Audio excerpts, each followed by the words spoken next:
Hello and welcome to the Gallant Few podcast. I'm a wee bit out here because we've just been talking to yourself for about 10 minutes. Um, I forgot to press a button, so sorry for that. Hopefully, we're going live now. Um, with us tonight is the old guard of Davy Pollock. Welcome, Davy. Thank you, Dave. It's always good to have that wee bit in there, because it just adds to the variety of the evening.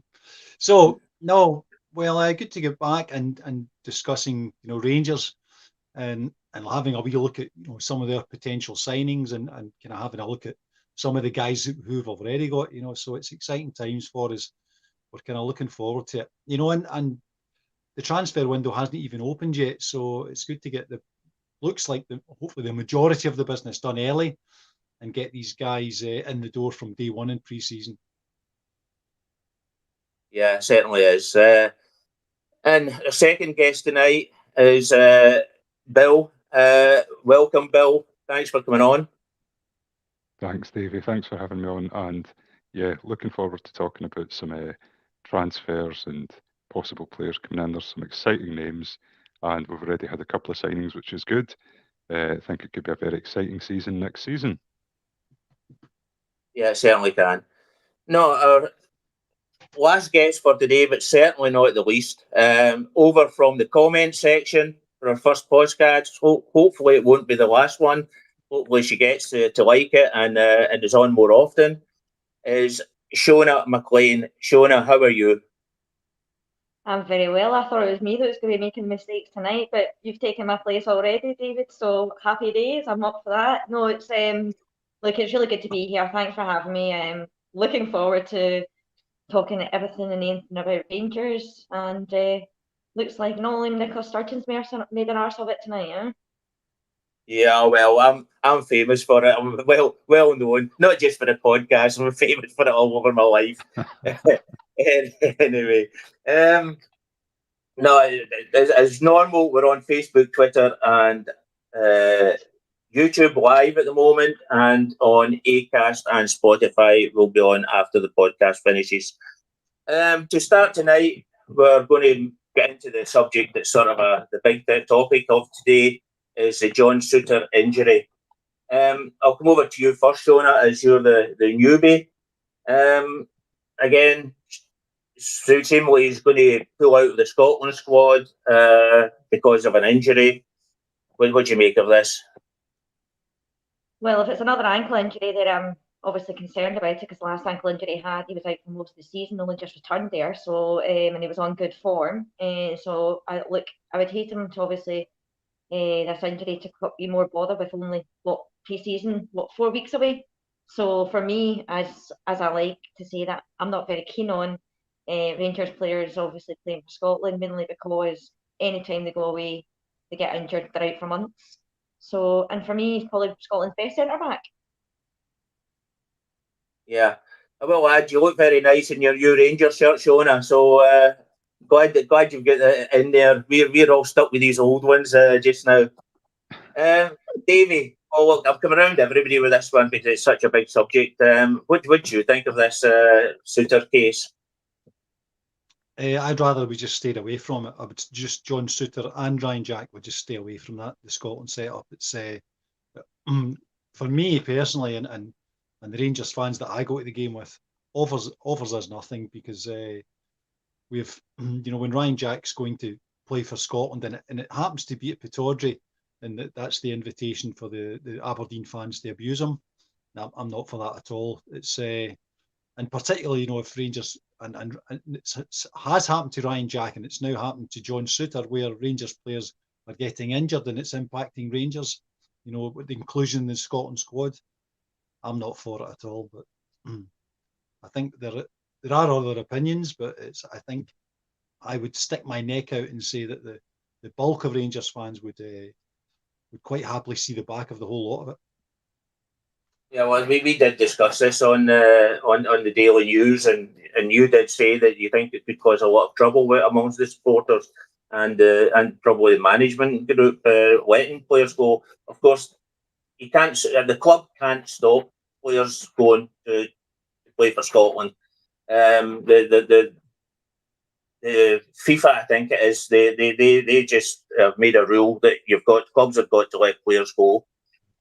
So that's the short and the narrow of it. Bill, what's your opinion on it?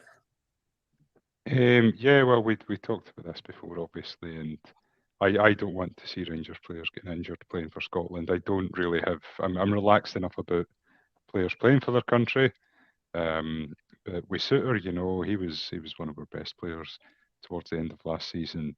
When he did play, he didn't do much wrong. But as far as I understand so far, it seems to be just a knock. So hopefully that's all that it is, and it doesn't turn into something longer term.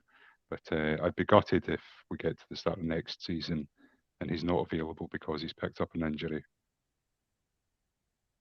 Yeah, well, I think he came in at the beginning of the season, and there was discussion then whether he was still carrying an injury. Then he played for Livingston, and after that, he disappeared for 220 days and 43 games. I mean, it's just if you look through his complete history, which was printed out today, 142 games, I think it is. That he's missed in the last 5 years, which is absolutely a shambles, really. It's a shambles of a career. Shona, let's take it that the worst case scenario is that he is injured, a long-term injury, and Connor Goldson doesn't make it back for the beginning of the season. What are we going to do? Well, I think that's why we've been linked with a lot of defenders, haven't we?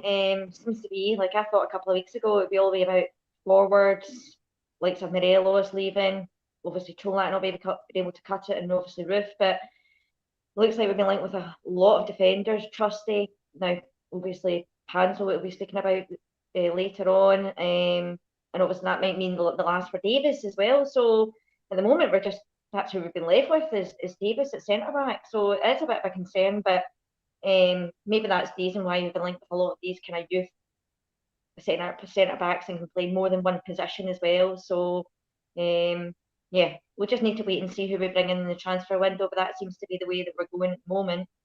Not a lot of forwards that we're interested in, so look, we'll see. We'll see, won't we? So it'll be interesting, but yeah, it's a big concern if we don't have the likes of Davis and Souttar and Goldson, because for me, I think Souttar's probably played better than Goldson in the last couple of weeks. So yeah, we just need to see what Beale's thinking. I don't think the argument is that Souttar's not a good player. The argument is just that he's such a poor injury record. I mean, and I think you can take Roof into this discussion as well. I mean, the players that, well, I mean, Souttar's got a long-term contract. He's going to be sitting here anyway, whether he's playing or not. He's going to be sitting here. So we're stuck with him. I mean, I don't think Roof's got a 1 year left on his contract. I certainly wouldn't even if he had a great season. I would doubt I would be thinking about making that a longer contract. But anyway, it brings us on to centre. We're left with Davies and King at the moment. The news is, or the rumours that are kicking about, is that we're about to bring in Jonathan Ponza. Am I right there? No, sorry, Panzo. Said it the wrong way about. Dave, what do you think of him? It's good night for me tonight. I don't know much about him, Dave. I've not seen the YouTube reels, and I don't know much about his career stats. I know he's been around the block with a couple of clubs, but Forest signed a whole load of players last year. I don't think he's featured much in Forest's squad. But Michael Beale knows this boy from Chelsea, so he is very, very aware of this guy and what he could bring to Rangers. So I think we just have to trust Michael Beale on this, that he knows the player who he's dealing with. So the other guys, Trusty, I don't know too much about, but I'm sure Michael Beale. I mean, we've got 2 months left before we kick the ball in earnest. So I'm hoping that Connor Goldson and John Souttar, if they've got anything that they should have cleared up I think obviously Connor Goldson being in crutches the last I saw him is might be a concern, but Connor Goldson's made of resolute stuff as we have saw with his number of games he's played for Rangers. In the 55 season, I think he was ever present, and most of last season as well. So he hasn't had a huge injury record, but Big Connor should be. If he's out, it'll be out for a bloody good reason. John Souttar, as you said, his track record is really concerning. And now that I don't know how they picked up the injury. I think it was a Scotland training camp, as I understand it. I could be wrong here, but which brings me back. Why do we want to be putting our players in jeopardy unnecessarily? But if his heart's set on it, then there's probably nothing the club can do. So, but I think that's we're a long way off from penciling names in as to what our starting 11 will be. Because I think we're July the 22nd, I think, before we face Newcastle. So I don't know what our defence will look like. We've got some time before we, players that we're hopefully going to sign, but guys who are injured and the guys who are already here. So it's panic ye not, I would say. Yeah, well, the one, I don't know whether you guys saw the Panzo, the game against Luton Town in Coventry for the playoffs. Panzo come on, and it was him that made the blunder that put Luton into the promotion, I think it was. And I wonder how he'll manage to get over that mistake. What do you think? It's a huge mistake at that age. What will it do to your career? Well, I don't know. You hope people just sort of deal with it, process it, and move on. If you're a footballer, you're going to make mistakes, just like in any career. It's just you kind of sort of dwell on it. And I'm sure that if you've got good coaches around you and all of that, even if you are young, they'll talk you through it. So I don't think I'd be too concerned. It was an interesting point that Shona made, talking about looking at some of these players that can play multiple positions. I think that's a really good thing that we're bringing in guys like that, and we're being linked to players like that. I think that when you've got sort of players that can fill in various areas of the pitch, it gives you so much more flexibility when, some of your starting 11 is out, that you can kind of slot somebody in there. And yeah, I think we're sort of signing or being linked with defenders for a reason. Obviously Souttar has had injuries in the past. We're not too sure what the future holds for him. Goldson's got a knock at the moment, and time only marches forward. It doesn't stand still. So as Goldson's career progresses in the next couple of years, he might start to have more injuries, just with the wear and tear of having played so many games for so long. So, being linked with defenders, and hopefully we can get a couple of guys in that eases the load a little bit. I think probably Ben Davies will be out the door. I don't see him being at Rangers next season. So that frees up that space and that wage for us to then bring another defender in. I've not actually watched the guy, Panzo, because again, I don't watch English football, as I've said on the show many times now. But like Davy said, see the fact that Beale already knows this guy, I think that's a really good thing. And, we're being linked to a lot of players from England or that are playing in the English league. And presumably that's because Beale already knows them, whether he knows them personally or he's just seen them a lot and watched a lot of them. So, I'm trusting Beale, and it'll be interesting. I'm excited to see in a month's time or something like that, the pre-season friendly, and see what our starting 11 on the day is going to be, and hopefully get a glimpse of, some of the new players that we've brought in. Yeah, we've still got a few players to come back as well from loan. The boy from Kilmarnock, I hope somebody can help me out with his name at the moment, but he's to come back. And yeah, I don't think there's much else in the reserves. Sorry? Lewis Mayo, is that the one you're thinking of? Yeah, that's the one. Thank goodness we've got a female on that knows to get a memory.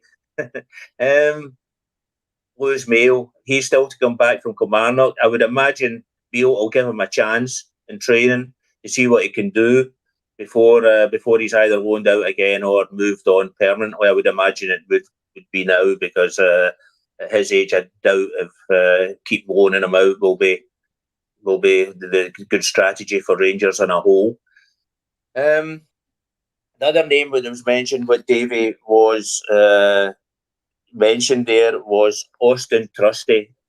I think Arsenal are pricing him out our league. From what I've sort of, we're sitting down in the 2.5 to 3, maybe going up to 4 for a striker. But I don't think we're going to be paying 4 or 5 million for a centre half as yet.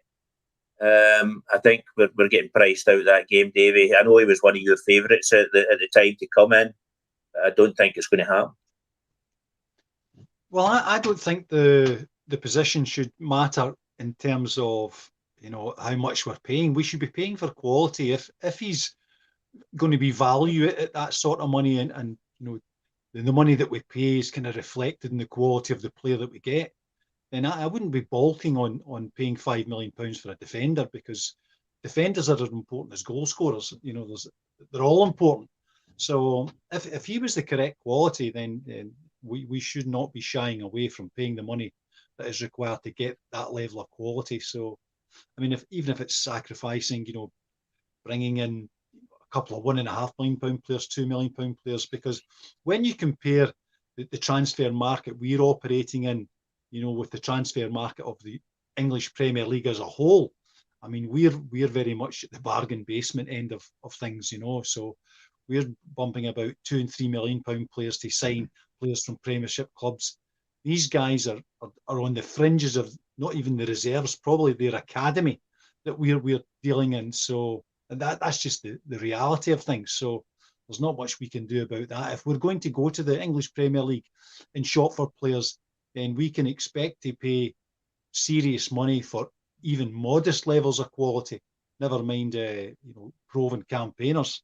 So maybe it's a market we should just avoid. There are probably leagues throughout Europe and throughout the world even, where we could get better quality. As soon as you go to the English Premier League, you can obviously, it's 2 and 3 times the prices for just average players. We see that all the time. So maybe it's something we should avoid. But certainly Trusty, again, Michael Beale will know of these guys, so he will pretty much know what he's getting. And if Arsenal are playing hardball, you're looking for £4 and £5 million, and we can't justify that sort of expenditure, then we need to shop elsewhere. Davy, can I just come in there as well? Because the other thing to think about with English players is that the wages are absolutely astronomical, and it's not just about the transfer fee. Even if we do have the money for the transfer fee, sometimes going that extra £1 million then means we can't even get close to wage demands. So Davy's point there about let's look at leagues across Europe, because as a club, the money that we've got, I think what we need to be doing is what we've been doing already sometimes, is bringing in these younger players who we maybe call a hot prospect, and then develop them and then sell them on for the big money. Because Davy's right, we simply don't have the money to go and get sort of seasoned campaigners from the English Premiership. Yeah, it breaks your heart, doesn't it? Sorry, on you go, Shona. No, I was just thinking there, obviously we have looked at like some Cifuentes and that from further ashore. I just think that Beale's looking at players that he's already known, or he's already coached before, so he kind of knows what we're going for here. They seem to be all quite young as well. So for me, as much as obviously the English Premier League has its downfalls with the likes of the wages and that, surely if these players do well up here, we'll get quite good money from them, because they've obviously from the English Premier League. So it kind of works in both ways. I look at obviously this Panzo. He's played at England international level, at youth level, for all throughout his career. So for me, Beale obviously knows the market down there. He's obviously trying to use it as best as possible, and maybe that's why we're going for Panzo over Trusty, because maybe he's got a better relationship with Panzo, working with him previously. Also noticed that he's a left-sided centre back, so like Bill says, I think that will mean the end for Davis. So look, I presume that the Trusty deal has probably gone dead, and obviously asking for too much money. And look, let's see what this guy Panzo's all about. I mean, he's young. I think we should be able to give him a chance. Like Bill said, he's obviously a bit raw because he also made that mistake. But young players do these things, don't they? And it's up to us. Like, it's not, no offence, but making defensive errors is kind of a thing for us this year. So look, he's a young boy, and Beale, I think Beale obviously knows him, and I think going down to that market where he's played it, was it Chelsea youth level and Monaco as well. So he will be known to other clubs. So if he does well up here and we get a good bit of money for him, then I think that's a good deal. Well, I think that's the system we've got to play, is bringing in young players and selling them on for a profit. And but the unfortunate thing now is, even if we used to say go abroad, and there must be young players abroad. But any player now that's a wee bit half decent, all you see is Chelsea are after them, the City group are after them, and they're just hoovering up all young from the whole of Europe. They're hoovering up all young talents. And if they're not good enough, they spit them back out. And if they are good enough, they keep them, mostly put them out on loan. Very rarely do they break into the Chelsea team or the Man City team. Even if you look at Celtic, they're virtually feeding from the City team. Most of their signings are through the City team now. So they seem to have a join with Man City at some point. But anyway, we'll go off the centre back situation now and move upfield to the centre forward position. I can't get away with this guy's name, Cyril Kulawala Dessers. I love that middle name, Kulawala. And he's seemingly, it's a done deal, everybody's saying. His last gig was by Sarah what do you think of it? Sarah Mesa, what you call it, down in Italy. They get demoted, and he's up for sale. They wanted 6.5 million for them, as far as I believe. First of all, Rangers put in probably a low bid, and they now seemingly have agreed at 4.4 million. I've read a story, and that could be about to take place anytime. Now, I know quite a bit about him because my Dutch, and I've been reading up on the Dutch the Dutch papers, and from that time, and he done really well with Feyenoord. Feyenoord wanted him back, actually, but they couldn't afford him at that time. They said he couldn't afford him. Feyenoord done a wee bit of dirty on him, and they said that he was demanding too many wages. But Desser said himself, he says, I would have played for the wage I was on, but Feyenoord didn't put up the money. And seemingly there was even investors interested in paying Desser's wages at that time. So I think everything's actually very good about him. He's certainly got a goal scoring rate of more than 2 per game, one goal for every 2 games. So what's not to like, Dave? Nothing, according to you. No, it was. I think this is absolutely one that Rangers must get right, because if we have got any money in the bank, then we should be targeting it towards goal scoring players, because last couple of seasons really, our goal scoring has let us down, because this season, time and time again, the games at Ibrox, games away, we're bulk of possession, we just don't convert it into goals. The number of times was there one game against St Johnstone, we had something like 21 corners, I don't know how many crosses into the box. Livingston, I think, was another game when we put 70 odd crosses into the box and we just don't convert it to goals. We ended up drawing with Livingston that day, Jesus Christ. So this is the amount of possession that we have. The gap between, them and us in terms of the goals scored is just outrageous. We're 20 something odds. So that's pretty much what cost us. So we need to get back to centre forwards at Rangers who will score a minimum 20 goals a season, because there's no reason why they shouldn't. They will certainly get the service, and I think the way Michael Beale will set up, is I'm hoping that this chappie is actually going to be the real deal, and that Michael Beale will know where he's going to slot into the system that he wants to put in place.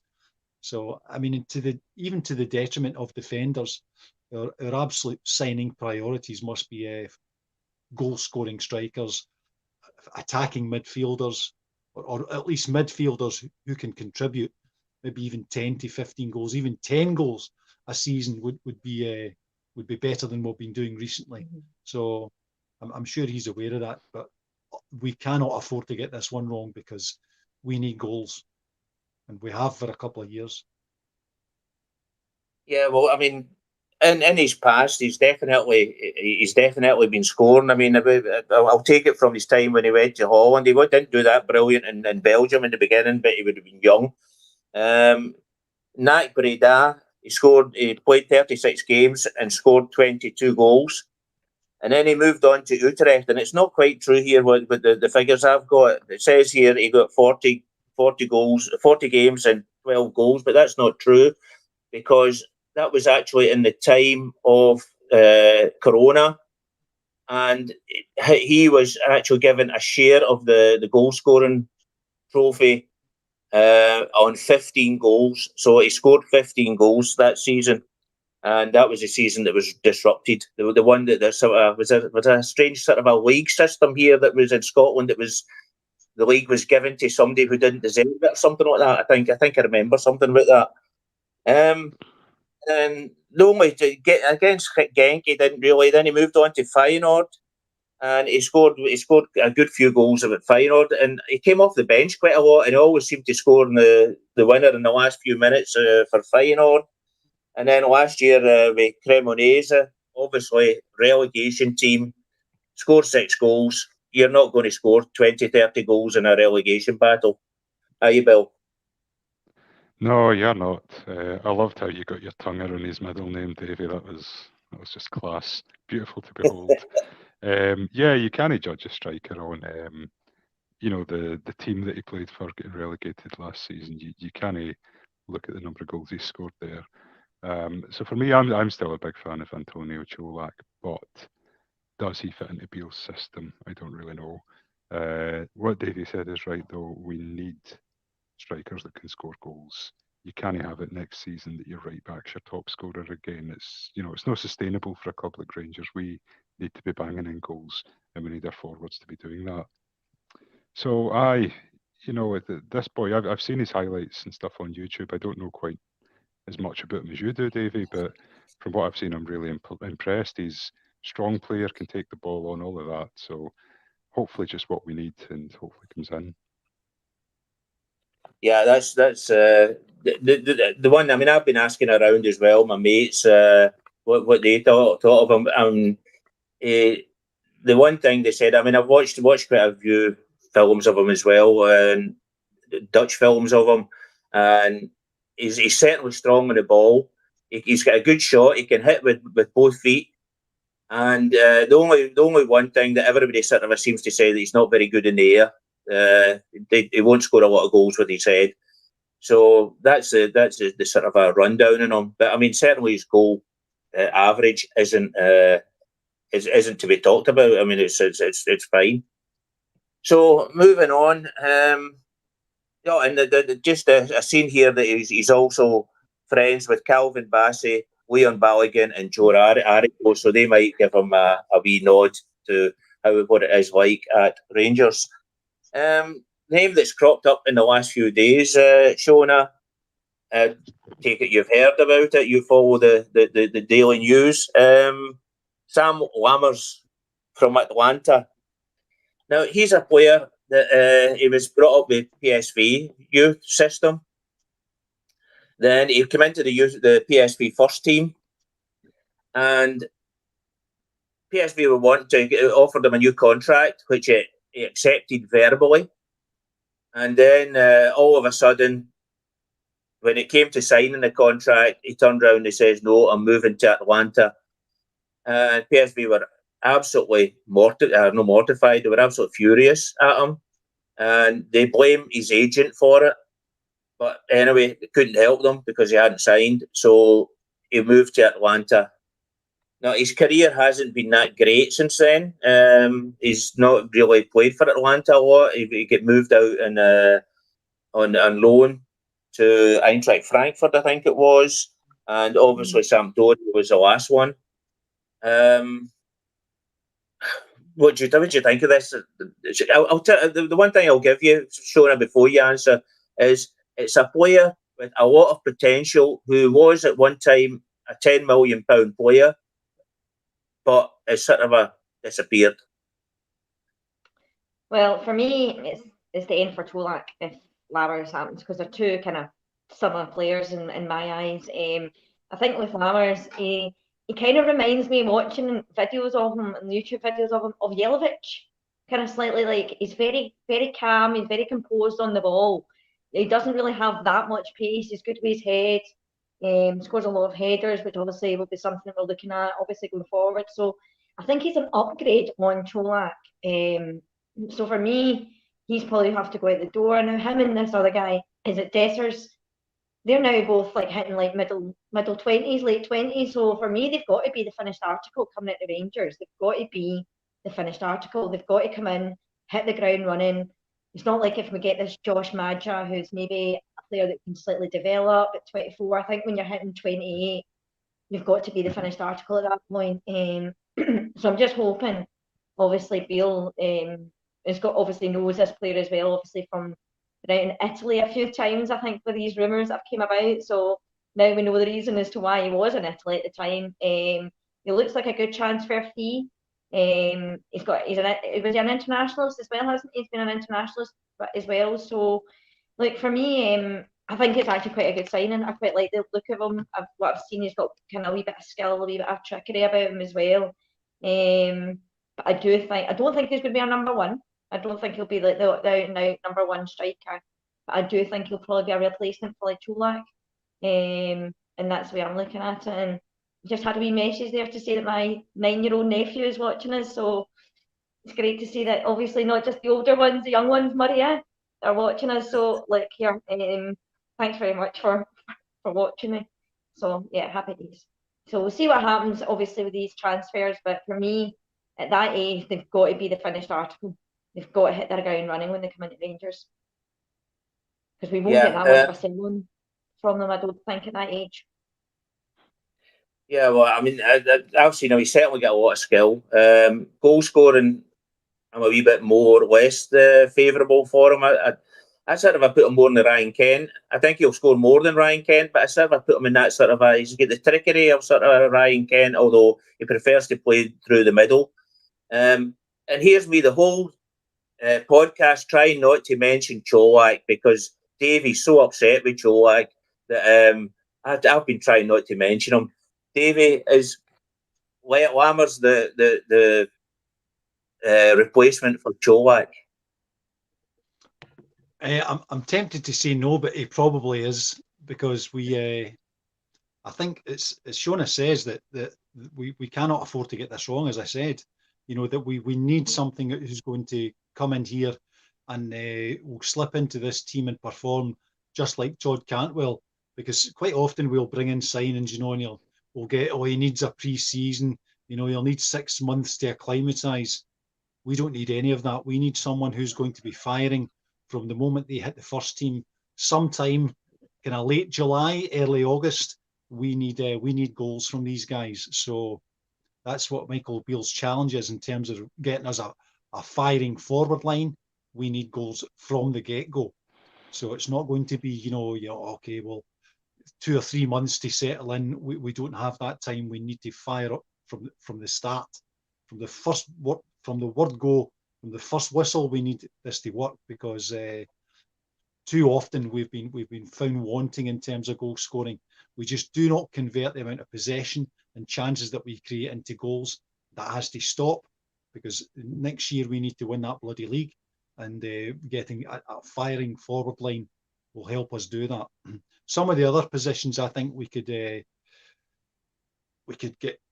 take a chance on, with some players, and if they don't work, then as long as we get most of them right. That's not true of the forward line. We need to get this right. So we can't, as Shona said, we can't afford to take the chance on guys who are 23, 24, who are deemed to be potential. We need guys who are going to pull the jersey over their head and be 10 minutes later banging them in. So that's where we need to get to. Dave, the the players we brought in, I will give you all a chance at this. Could we be going 3-5-2? Mhm. It depends who the two are, I would guess. Yeah. Well, Lammers and Dessers. Yeah. Well, if you including the five that are just two wing backs, which would be Tavernier and Ridvan on the other side, it's with a two up front. That could certainly work. But I don't see why not. Yeah, Bill, what's your opinion on that? It's interesting because it was something I was actually talking about when Van Bronckhorst was in charge, and things weren't working for him, and I was thinking about, well, why don't we try going 3-5-2? And we have Tavernier, and whether it's Barisic or Ridvan, they're both, sort of equally able to play that type of role where they're bombing down the wing. So I think it would certainly be something worth trying. And you're kind of thinking maybe about the boy Dessers being a sort of physical number 10 and the guy Lammers being a target man as like a number 9. Is that kind of what you're thinking about, Dave? Yeah, it's I mean, I think if you look at the boy Sterling, and then look at we're taking that the Goulson will be fit and Souttar will be fit, and then you've got the two backs, Tavernier and Ridvan, and no, we've brought in well, supposedly, which we're going to go into in a minute. I'm jumping a wee bit out. Yossi, there's another name I'm going to have to look up. Cifuentes. We brought in him. So I mean, certainly we could fill a 5 in the midfield, and with Lammers and Dessers up front. That would Shona. What do you think? Could you go with that? No, I don't. I don't think it would be under. I know people keep saying this, maybe in the league, but or maybe at home. But I just think that we're going to go with these two inverted kind of wingers. I think that's the plan. I think when you've got the likes of Lawrence, you've got Cantwell, you've got Dowell coming in, you've got Sakala. Technically, these players are kind of playing as a second striker anyway.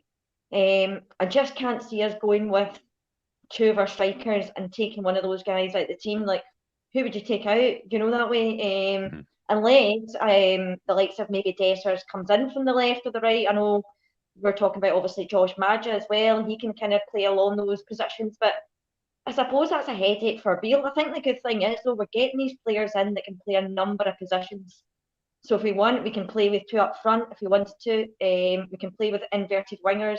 I personally think we'll go inverted wingers and obviously the fullbacks bombing down the both sides of the pitch. That's just the way I'm looking at it from kind of Beale's tactics, the way it's going. But I don't know if they will go with two up front, particularly just the two main ones. Maybe one coming in from the left or the right.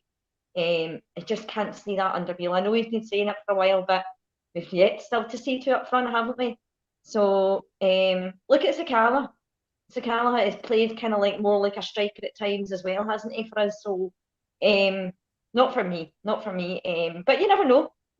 But I just think that Beale's going to go with more two inverted wingers than two up front, unless it's maybe in a league game or a cup game where you might want to mix it up, because there is talk of going maybe a back three. Notice that during games it's going to a back three. So I suppose that's a good thing about having all these players in different positions, isn't it?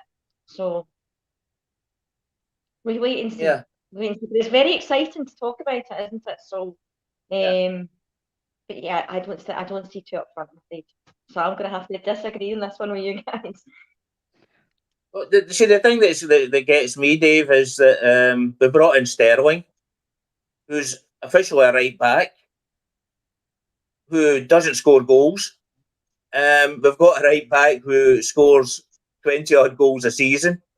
Where is Sterling's place going to be in this? If Tavernier's playing to bomb down the wing, now I know Sterling can also bomb down the wing, but he says himself, I'm actually a defender, and defending's my main job. I can attack, but defending's my main job. So it's a funny buy, really, when we've got Tavernier. Well, what's funny is that we're relying Tavernier for so many goals. Yeah. You know, maybe I think we should take some pressure off that guy and have our defenders defend first and foremost. You know, and Shona's right. I think Beale's wedded to the 4-2-3-1. You know, that's the system that he is his go-to, which he very rarely, you know, strays from. So it's unlikely that we're ever going to see two up front. And but if Tavernier, if you know, we were to replace it, if we get the signings right, you know, in our midfield, you know, box to box midfielders, you know, which he often complains about, you know, that we need to be better in both boxes, you know, so we need the players who are going to be better in both boxes and convert our possession into goals. Then that will take some of the pressure off Tavernier. And maybe, you know, the right back that we need is a better defender than Tavernier. So all combinations are possible, but it really, I'm hoping that Michael Beale will have, and I think Shona mentioned this, it's Michael Beale should have the headache of, you know, those guys out in the training ground, you know, are all pushing for a place, absolutely bursting their arse on that training ground to get in the manager's team. And that is reflected in our performances at the weekend. I don't think we've had enough competition in the squad, quality competition for, you know, there's too many players have got, you know, could do anything and they would be a first pick. Whereas we need, you know, a couple of people for each position and there to be a genuine contest for that. You know, much like, I mean, from the goalkeeper out, Jack Butland and McCrory, you know, fighting it out, and that Michael Beale chooses from their performance on the training ground who's going to play on a Saturday and have that competition pay dividends for us in terms of our results. That's ultimately where we want to get to. But I think he is wedded to the 4-2-3-1, so we're unlikely to see two up front.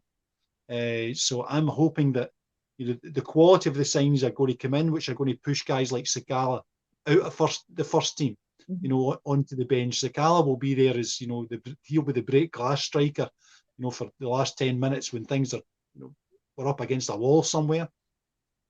And that the signings from the summer are all going to be, you know, be featuring in the first team prominently, because that's going to require some money. So that is the gamble for us. So we need to concentrate our resources and where we need the most help, and that's scoring goals. So if Michael Beale was to just spend all the money that we've got in getting us the right forwards, then I think that's what we should do, because there's no use packing the place with midfielders who, because we've got some decent midfielders already. We've got Tom Lawrence to come back, maybe one other, you know, that we would need to add to, maybe to replace Arfield. But the defence we've got, our problems haven't been in defence domestically, but it's been scoring goals. So concentrate our fire there. Yeah, did you see? I'm trying to get my head round what is actually going to be if we go 4-2-3-1 and we take the standard defence what we've had now. We've got Sterling to add to that. Where he's going to fit in, I have no idea. Whether he fills in for Tav or whether he moves into the centre or not, I don't know. Certainly, if we've got the injury list that we seem to be having, he probably will end up in there. But it's not his normal position. His normal position's a right back. And then I'm trying to think of Raskin. You know, the boy Cifuentes is more he can play a bit defensively, but he's more a box to box attacking midfielder. And then you've got Cantwell, and you've got the other new boy from Norwich, which I've his name's left my head again. So yeah. Yeah. So I'm trying to get, if Lawrence comes back as well, he's more to the left. I'm trying to sort of get my head round who's going to be playing where. Bill, can you help me in this? Well, I think, you know, this idea of his normal position's right back, but he can cover across the back. He's not going to dislodge Tavernier from the team. I can't see it next season. I think Tavernier will still be first pick at right back when he's fit. So the question then is it just back up for Tavernier, or is this more of an idea of we've got a player now who can probably cover across the back line for anybody who drops out injured? So is that perhaps what we're thinking, or is it going to be something out of left field, like you said, Dave? We go 3-5-2 and anything's up for grabs then, isn't it? Yeah, it's just I mean, we take it. I mean, Cantwell will stay in the middle. So we're talking about Dessers up front. I would imagine that would. I mean, we're not buying him to sit on the bench. I don't think. So then the two behind him. I take it Lammers would be supposedly one, and the other one. Yeah, who would be the other one? Shona. Nick Raskin. Would you say, Dave? Sorry. It's going to be Todd Cantwell and Raskin, you know, and another, you know, so they'll be. No, but we're talking about that. I think Raskin will play in deep midfield. I don't think he'll be. I don't think he'll. Yeah, he'll be one of the two. But I'm talking. I'm sorry, I was talking about the in front of the attacker, the two attacking midfielders. Cantwell be one, I would imagine, and Lammers probably the other one. Cifuentes, maybe. Cifuentes would probably be the one, and then the two Raskin and one other. Yeah, do you think Beale is going to play with more like a diamond shape in the midfield of the park? Can you see him playing like more of a diamond with Cantwell obviously further up top, obviously Raskin playing behind, and then having maybe the likes of Dowell in there as well. So I don't know, Dowell and Raskin. So you've got Dowell, Raskin. I mean, as I said, I don't know. He seems to be going with this kind of diamond kind of shape, doesn't he? At times, so. I think it'll be Cifuentes, Raskin, and Cantwell in midfield, and then you'll have Dowell and maybe the likes of Lawrence coming off the wings. Somebody else off there as well. Maybe that's maybe why we're looking at another winger. And then with somebody up top. But I suppose it's exciting to see and exciting to talk about. But that's where I kind of think. I think Michael Beale is quite open to actually the structure of the team and where they choose to play. Because I noticed that, you know, when Todd Cantwell was essentially given, you know, free license, he would appear in the right, he would appear in the left. Yeah. So he doesn't really get too hung up on, you know, telling them, you know, you plough this section of the pitch and don't cross over. I think he lets them just kind of, he trusts them to play it amongst themselves, say, right, if he moves there, then you counter that by moving across, you know, so that they do work in with one another. In terms of, you know, if who's going where, and if one strays out of position, the other guy then just recognises that and fills in elsewhere. So I think it will be quite fluid in terms of, I don't think he'll be too structured in terms of where he asks these guys to play. I mean, obviously, essentially, you'll be playing midfield, but where in that midfield, I think he just trusts the players. And I think that's what he did when Stevie G was there. You know, with the likes of Rebo, you know, he just gave them license to say, look, just go where the mood takes you, really. But as long as, you know, the other guys on the pitch are aware of that, so that they are operating as a unit, then and they move forward and we're quite creative in that sense. So I think Michael Beale will be resorting to something like that. They're not going to be, it's not going to be a rigid structure in terms of what he asks them to do. He'll give them a kind of general outline and leave the players to get on with it. It certainly worked in the past. So it's a good point, Dave. He's actually done that quite a lot this season, if you think about it. You know, with I remember watching Sakala popping up on both left and right in numerous games and things like that. So that's a really good point. I think he encourages them to do it. Yeah, from what I've been reading, the Palma isn't going through. That's going to be chopped. I think they're asking too much money for him. Although he wants to come, whether they reopen negotiations and try and get the price down, I don't know. But at the moment, it seems to be on hold. So yeah, there seems to be an issue with is it the transfer? There's more than one person involved. So it's like there's something along those lines, but it's like a three-way transfer. I don't know if it's these kind of third parties or whatever it is. So that seems to be a bit of a snag on a fee that's what the Rangers want to agree with. They obviously want a lot more for him than what Rangers are willing to pay, and it's something to do with there's more than one. I heard something along those lines. Like don't count me on it. Do you know what I mean? But there's something to do with there's more than one party involved. Yeah, well, you get these foreign, mostly Honduran and all these South American countries. They've got sort of all different kinds of, different systems to buy and sell players, and it's sometimes very, very confusing. But he does another one was Whittaker from who was it that was supposed to be coming in? Swansea. Yeah, he was supposed to Swansea. get in, but I've heard that was on again, and then it's off again, and then it's on again. So, do you think do you know anything about him, Shona? Yeah, from what I've actually watched of him, I actually quite enjoyed him when he was on loan. Was it? I can't even remember now who he was at loan with. Was it Plymouth or? I can't remember now, but yeah, when I watched him, he actually was quite exciting for a young player. Seemed to have a bit of a shot from him. Likes to cut inside from the wing. A lot of pace, a lot of pace. But then what does that mean then for the likes of Rabbi Matondo and Sakala if he comes in? We seem to be getting a wee bit overload, or we're going to be letting them go. So from what I've seen of him, I quite like. But I think there's more than just us that are interested in him. I think there's 2 or 3 clubs that are now looking at him, and I think Russell Martin is leaving Swansea as well. So whether that's got something to do with the deal that obviously that we're now interested, because I think that was why he stayed, wasn't it? Russell Martin wanted him to stay at Swansea in the end, wasn't it, and fight for his place. So look, I like the look of him. I would have rather have had Lewis Palmer, if I'm being perfectly honest. I think he looks like a cracking player. So look, we've been interested in beforehand. I think the transfer fee won't be that much for him. We're talking about £1.5–2 million. So if we can sell the likes of Glenn Kamara and maybe a few others, they'll bring obviously Davis as well. I think all this money as well that's been spent.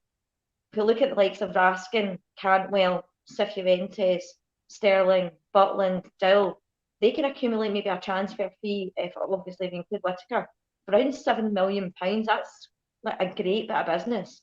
We can recoup more than half of that if we sell Davis and Kamara, if not all. So, like obviously David P says, the money has to be spent on going forward. So I like this boy Whittaker. He is young, but we just have to wait and see, because I think there probably is better players out there. But whether that's obviously because of our links, maybe I don't know. Has Phil worked with him before or anything like that we know of? Because that's been linked twice. So anyway, we'll have to wait and see. But I do like the look at this Whittaker boy, but we just need to see what that means for the likes of Matondo. Well, I must admit that the player I liked from Swansea was Pyro, the Dutch centre forward. I really thought he was a great player, but I've only seen him in YouTube films, so I can't really judge him on that. The other sort of a news bill is that Kamara will be leaving for £4 million to Rennes. Is it Stat Rennes they call it? Do you think £4 million is a reasonable price? 50p at this stage, honestly, Dave. He's been absolutely chronic this season. Just good riddance to bad rubbish. Glenn Kamara's been excellent for us, but no this season. He's checked out. I think we've all said that. So I think if another club wants to take him on, probably whatever we get from him, given what we paid, will be good money. £4 million, I think, if Stade are offering to pay that type of money, I think Rangers really have to bite their hand off for it. Because I don't know Michael Beale's long-term plans, but I just can't see Glenn Kamara being part of those plans. No, definitely not. And the player that's probably going to be coming in to replace him is Jose Cifuentes. Seemingly, he is actually on contract until December, but seemingly we're trying to get him in early because the MSL season runs through to December. We're trying to get him in early. It's going to cost us about £1.5 million. Dave, is it worth it? Just pay the money. If Michael Beale thinks he's going to be an addition to the squad, then then I would pay £1.5 million. I mean, what would you get for £1.5 million these days? We could organise a friendly against anyone and raise the £1.5 million if it comes to it. So that's not huge money in terms of what if this is what we need to get the right team on the pitch, we've got these Champions League qualifiers and we need to be ready for it. Yep. So Michael Beale needs to do what Michael Beale needs to do to make sure that we are ready for that event. No excuses. We don't want signings 2 weeks to go. We need to identify the players that we're after and then make sure that he goes to the board and explains to them, this is what I need, make it happen. And then they do their job to make it happen. So that's what I'm expecting of them. And the good news there is that, the fans forum with James Bisgrove on the 21st of June, I was lucky enough to get a ticket in the draw. Yep, you do that day. So I'll be going along to tell James Bisgrove this on the 21st of June to say, this is what we need, James. So I don't want any pishy excuses from you, that it's just not going quite right. And we need this, they need the deal done. We need to give Michael Beale all the help we can give him. And if we don't, I'm coming back to tell you that it ain't good enough. So I'll be marking his card that day. On Glenn Kamara is a wallflower. He's just a wee, Stevie G used to have to put his arm around him from time to time, saying, Glenn, you're a great player. I don't want players like that. I want the players like Todd Cantwell who go out there and fucking and tell everybody that they're a great player and push, all the opposition around the park. Instead of, Glenn, they're out there kicking me. So we'll fucking kick them back. So that's what I expect to see in a Rangers player. So Glenn Kamara, wish you all the best, Glenn. And I'll be happy to drive you to the airport should you need a lift. I love all these things you bring up, Dave, with Barisic having a knife in his back and things like that. We want the Barisic with a knife in his back. I love all these wee bits you bring in. Now, I saw Cifuentes in the final of their Champions League, and to be honest, I wasn't very impressed with him. I thought he looked very lackadaisical. Did you see him, Shona, by any chance? Did you watch that? Well, I have been tracking this boy for quite some time, actually, and I actually really, really rate him. Obviously, I was tracking Raskin for a while as well. I do think he's honestly something we're missing in the middle of the park. He's got a bit of bite about him. He's very strong. Do you know what I mean? He's probably quite like a Glenn Kamara, but a bit more physical. Seems to like a bit of the fans as well. Do you know what I mean? A bit of a character. So I'm all for this transfer. I'm afraid I'm absolutely all for it. I really like him. I think he's going to add a wee bit of bite into our midfield. Obviously, the proof will have to be in the pudding. He's at a good age as well. He's an internationalist. So he's kind of ticking the boxes for me. I know, obviously, I watched that game. I wasn't too impressed with him then, but maybe he's already signed the deal with us, and maybe that's why. So he doesn't want to get himself injured before coming to us. But look, I think he is a great wee player. Like RFC 72 says there, looks for a risky pass, puts its foot in. I do think, honestly, that's what we're missing in the middle of the park. A wee bit of bite. As much as I like Lundstrom and that, there's just a little bit of edge missing, do you know that way, in the middle of the park? And I think that's Cifuentes. I think he might be able to add that wee bit of edge in the middle of our park for us. Shona, not so long. Shona, we know his ability. Huh? The wee edge that he's missing in the middle of the park is ability. Oh yeah, John yeah. But then, look, this guy was also linked with a few Premier League clubs not that long ago as well. So there must be something in this boy. Obviously was tracked by them. So I don't know if this has got something to do with the John Park kind of. Is it John Park? Is that his name? Yeah, the scout guy. So no, I'm for this transfer. I have to say, I'm looking forward to it. Just like I am with Dowell. So look, everything seems to be going in the way that I want it. As long as they can get Josh Maja, I'll be a happy girl. Do you know what I mean? I think that's the one that's missing. But yeah, no, I like Cifuentes. Well, I must admit, the Magia YouTube film really impressed me as well. I looked at it over a couple of times now, and it really impressed me as well. It was a real player that I thought looked really good on the YouTube film. Bill, are we going to miss Tillman? Well, there was a bit of talk in the comments section there, and you know I'm a huge fan of Malik Tillman. It's all gone quiet, hasn't it? I remember weeks and weeks ago we were on here on a Sunday night, and I said something really foolish along the lines of, if we only sign one player this summer, make it Malik Tillman. And I'll backtrack, I'll distance myself from my previous comments, because there are a couple of guys there like Cifuentes that I would like to see us sign. looks a great player.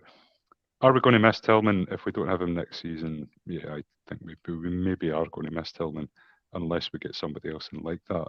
Because if you think about the number of times that he's actually really contributed this season, waltzing past defenders and putting the ball in the net. And I know he's had a few games where he wasn't great, and a lot of people were saying he was a lazy bastard and all that. But I think he had a really good season when you think about the age that the boy is and some of the things that he did, some of the touches, some of the waltzing past people, some of the goals that he scored, some really important goals as well in games that we wouldn't have won otherwise. That game against Motherwell where he beat just about every Motherwell player and scored the goal. I think we need to sign this boy up. I really do. And I think we'll make an absolute fortune on him in 3 or 4 years' time if we do sign him up now.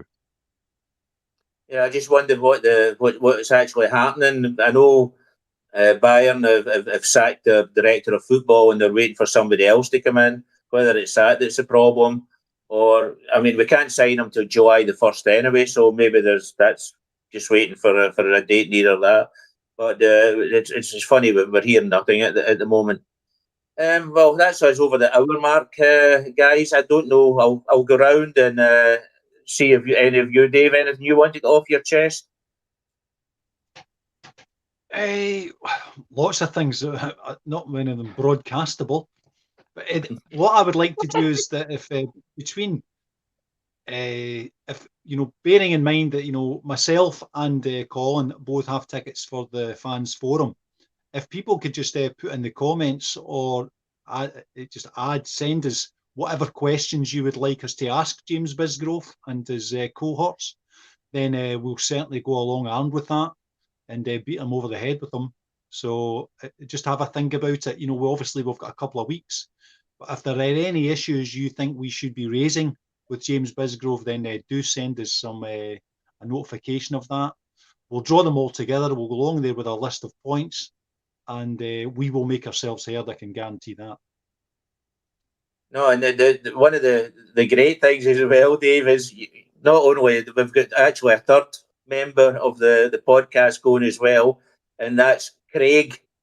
No, I think that's going to be you and Craig there together. That's going to be a circus. It really is. I think anyway. James might want to take that night off. Yeah. Shona, I've just thought of one other thing as well that just came into my head. Club football, we may be getting put into the Club World Cup.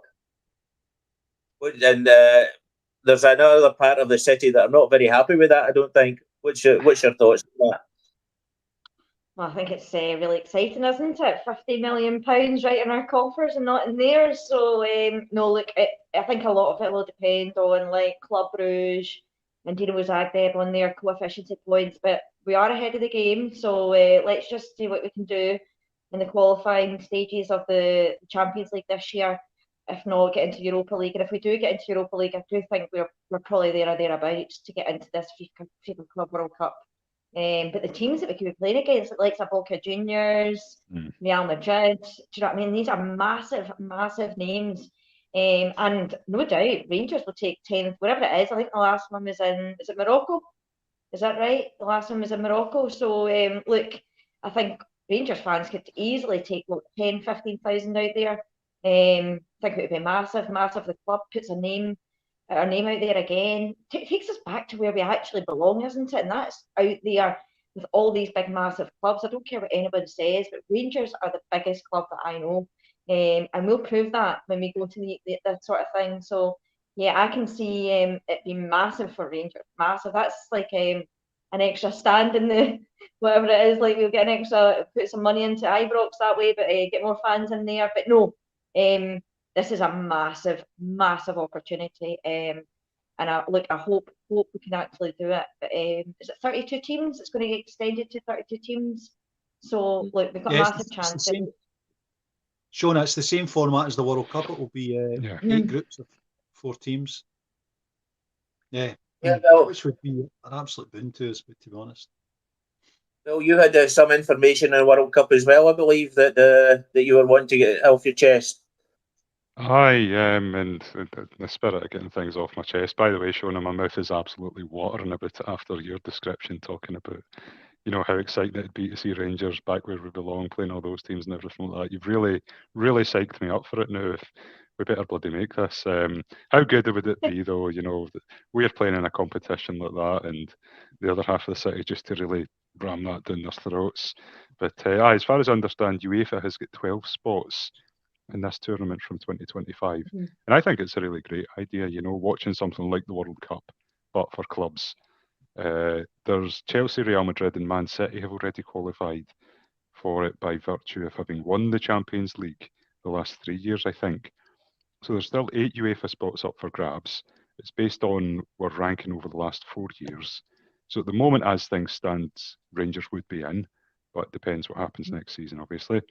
You can only have one from each country, so if there is, like 2 English clubs above us or something like that, only one of them can go in, and we would get the other spot. Fingers crossed. So just to link to what Davy P was saying a little while ago about speaking to James Bisgrove and the 1.5 million for Cifuentes and all of this. Yeah, we need to spend that bloody money now.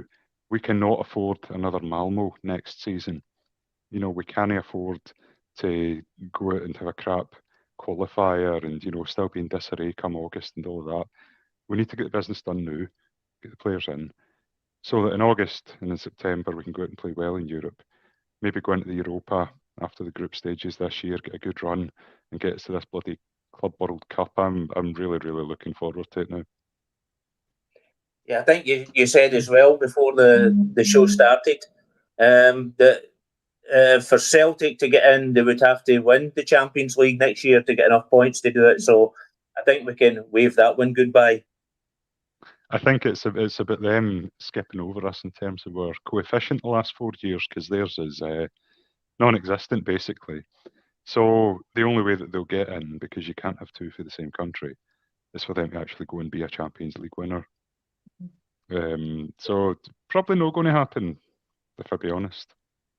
Yeah, I had a debate with one on Twitter. I'm not on Twitter an awful lot, but a debate with one, and he said the Rangers were the worst team in European history in the Champions League. And I said, well, how can that be? I said, because Celtic were put out 3 tournaments in 1 year. I said, and Rangers put out the Champions League, but we won 3 qualifying rounds. I says, how can we be the worst team? So he retracted it and started his usual calling his own names that we don't want to use. So, Shona, how do you enjoy your first day on the podcast? Oh, it's been great, guys. Thanks very much for having me on. Obviously, thanks to everybody in the chat. Hopefully, it's gone okay. Do you know what I mean? Like, you know what it's like, women talking about football. But like, here, no, thanks very much for having me on. I've really enjoyed it. I've obviously got all my friends watching, my wee nephew now as well. So like it's I'm not gonna lie, but I was absolutely nervous. But like, here, thanks very much for having me on. And we must sign Tillman. We must sign Tillman. This boy is going to be a player. He's got better stats than Gio Reyna. I'm telling you now. Okay. Bill, pounds weight or pounds sterling? Well, Davey, I'm on a diet, as you should know. So, No, thanks for coming on, Bill, and it's good having you. Dave Pollock, thanks, how are Davey. you? For the say cheerio to you and thank you for having on. It's Matt. Yeah, it's good to be back, and well done, Shona. You slipped in effortless. So we know the dates of the qualifying ties now. When they're weeks away. It's going to be early August. So everything that we should be doing is in preparation for those dates. We know what the task is. Just get ourselves set up. And the last time when we qualified and we got through the tie against PSV, and then they're sticking a microphone under Gio's chin and asking him, "Are you going to sign anyone for the Champions League?" With days to go, that's way too late. We should be well ahead of the game in terms of our preparation for this. With going into the Champions League, and you've got a week to acquire the players who are going to be the basis of your squad, and you're going up against some of the top, the very top teams in Europe, and the guys who aren't even in part of your squad. I want us to avoid all that stuff. So it's get the job done early, Michael, please. Thank you. Yeah, and let's hope we have a defence coming the start of the Champions League, because we really need all the players we can get. So, well, I'll finish off now. We're over the 1 minute 10s, believe it or not. So, sorry for the balls up at the beginning, and I'll finish up just now and thank everybody for coming on. Thank you for listening, and all the best. We are the people. Good night. Good night.